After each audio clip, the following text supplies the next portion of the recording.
Rape দংশন এই ধরনের মান সম্মানের বিচারটা আমি চাই। ছেলে শুভ নির্যাতন হলে মেয়েটার মারিয়া হলাইছে, মারিয়া হলাই জানার সাথে তার রুমতে অস্ত্র লাগিয়া মেয়েটার রুম হইল নিচ্ছে।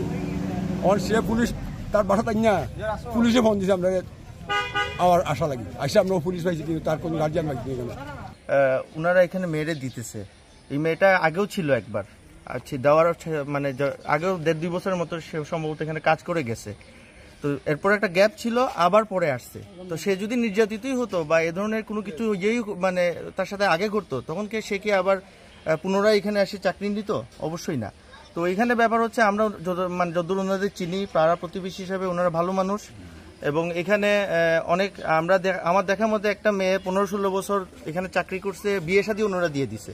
তো এই ধরনের আসলে রেপুটেশন তো ওনাদের মানে নাই, ভালোই রেপুটেশন আমরা জানি, কিন্তু যেহেতু একটা ঘটনা ঘটছে আমরা মন্তব্য করতে চাই না। ভালো মন্দ সেটা পুলিশ তদন্তের মাধ্যমেই বের করে নিয়ে আসবে। মেয়েরা এখানে খাজো আনছি চেয়ারম্যান 1.5 বছর থাকছে, টাকা পরে চেয়ারম্যানের ছেলে চেয়ারম্যানের পরিবারে নির্যাতন করে, মারধর করে, বিভিন্ন ধরনের অত্যাচার করে। তখন আমার মেয়েটারে নিয়েছি কি নেওয়া পরে 1 বছর রয়েছে আমার পরে। আর এবার রমজানে আনা পরে কইছে যে আমি এটা শেষ দিব, আর কোনো শেষ দেয় নাই, কিছু নাই। কতদিন আগে আবার ফোন দিয়েছে আমার বড় মেয়েটাই, বলছে যে আব্বা আমারে খুব নির্যাতন করে, আমি আইনু বলে আইবা দিলা। চেয়ারম্যানে বলছে যে আমি আইতাছি, আমি বাসাত নাই, আমি অন্য জায়গায় পাগল, আমি আইতাছি। আমি আওয়া পরে আইতানি পাইনি।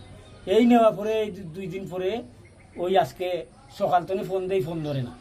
তখন আমার একটা মেয়ে ঢাকা চাকরি করে, আমার মেয়ে গেছে 11টার সময় উনি ফোন দিছি যে তোমার সে মেয়ে জানালার দিকে হাত হারাইয়া হাত ভাঙ্গি গেছে, তোমরা আও। বাদে পরে আবার ঢাকা ফোন দিছে যে মেয়েটা ফাঁস লাগিয়া মরে গেছে। তখন ওখানে আইয়া দেখলাম যে নিচের তলায় আমার মেয়ে থাকে, এই নিচের তলায় লাশটা নাই।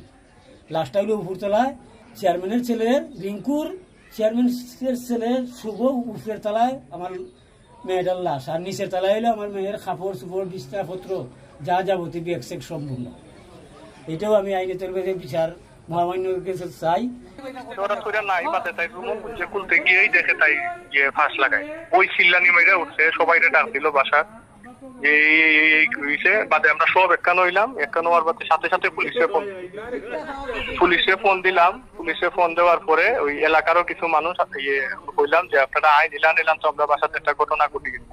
ওই এলাকার মানুষও কয়েকজন আইলা, আবার পরে পুলিশ আইলো, পুলিশ আইয়া এখানে দেখলো।